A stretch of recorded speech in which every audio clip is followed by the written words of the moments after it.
Hello, I'm Akashika. In this space, we use astrology as a spiritual tool to understand the soul's deeper processes. Today, we're going to talk about how to heal a broken heart through your birth chart.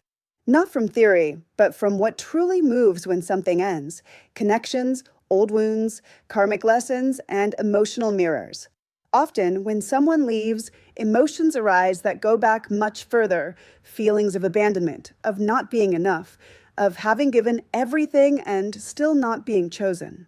Astrology can be a profound tool to understand why it hurts so much and, more importantly, how to begin to heal. We're going to look at 5 important points in your birth chart: Venus, Chiron, the 7th house, transits, and the lunar nodes, and how each one can reveal a key part of your healing process. 1. Natal Venus, your way of loving and being loved. Venus doesn't just speak about what you like. It's your way of loving, of giving yourself, of connecting.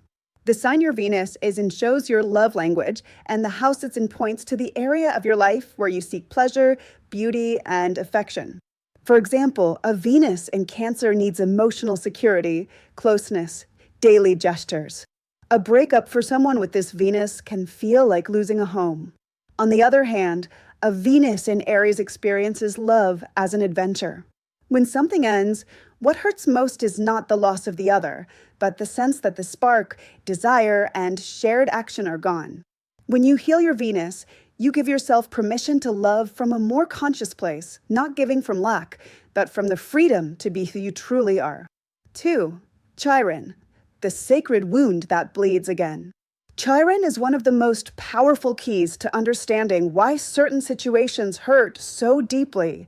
It represents a deep emotional wound, something that likely didn't originate in the relationship that ended, but much earlier, in childhood, in your relationship with your mother or father, even in past lives. If you have Chiron in Libra, for example, your wound may be tied to rejection, to not feeling valued in a relationship. You may keep attracting people who make you feel invisible. If it's in Taurus, it might deeply hurt to feel that you're not enough or that you don't deserve love unless you give something in return. Healing Chiron is a slow but liberating process. It's not about fixing yourself, but recognizing the wound and choosing to stop living your life dictated by it. 3. The 7th house, your emotional mirrors. The 7th house is the house of partnership, but also of mirrors. It shows you what you don't recognize in yourself, reflected in the other. The sign your 7th house falls in, and any planets there, show what kind of connections you seek and what patterns you tend to repeat. A 7th house in Scorpio might experience intense, passionate relationships with themes of control or jealousy. When these relationships end, they leave deep marks.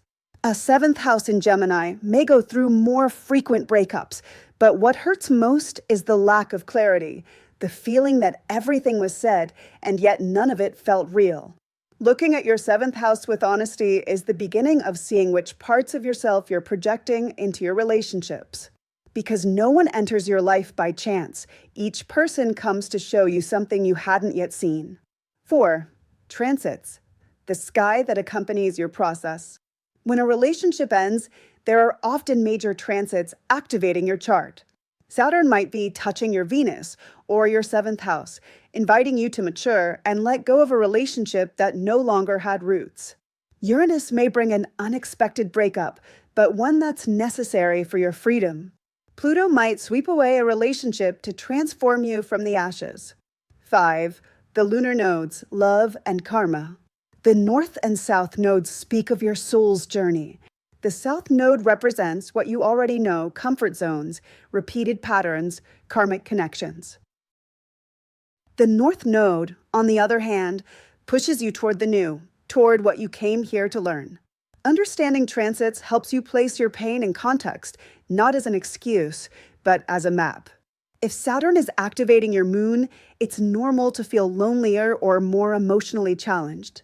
If Neptune is touching your sun, you might be idealizing a connection that is no longer real. To find out what transits you're currently experiencing, you can use online astrology chart generators. Enter your birth date, time and place, and observe how the current planets are touching sensitive points in your chart. You can also consult an astrologer you trust and who has a strong background. When a relationship hurts, but you can't let go, check for contact with your South Node. That person might represent something familiar, but something you now need to transcend.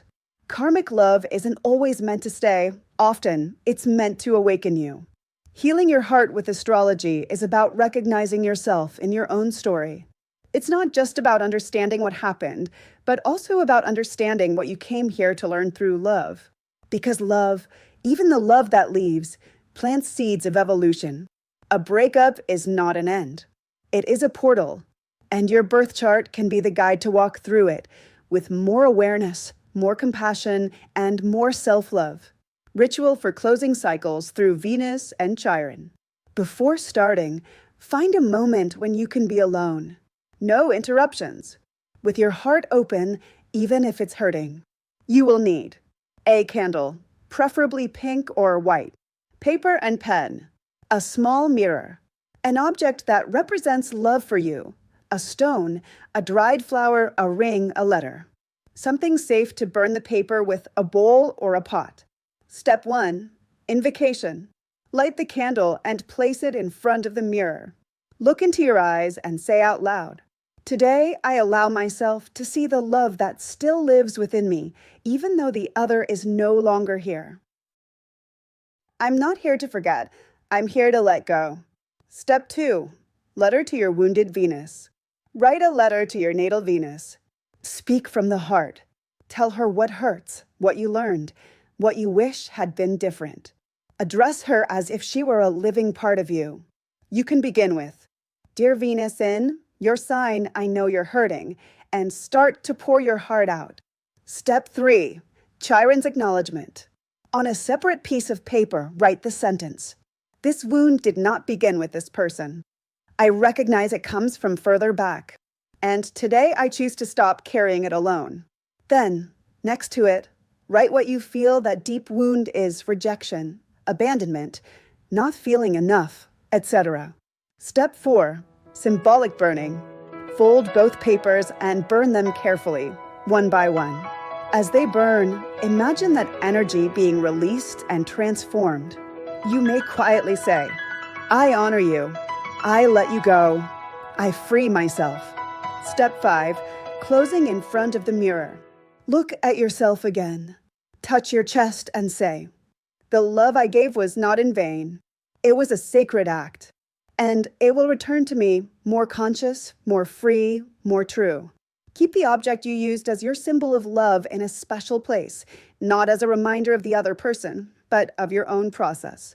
You can repeat this ritual whenever you feel something old wants to leave, but still hurts. Thank you for opening this space with me. Remember that healing is not always about forgetting. Sometimes it's about remembering from a different place. Your chart is a map, but the real journey is inward. The love you lost was never greater than the love you can now reclaim within yourself. I'm Akashika, and I'm here to remind you that every time something breaks, something new is also born in your soul. We'll meet again on the next journey. Take care and keep shining, even among the rubble.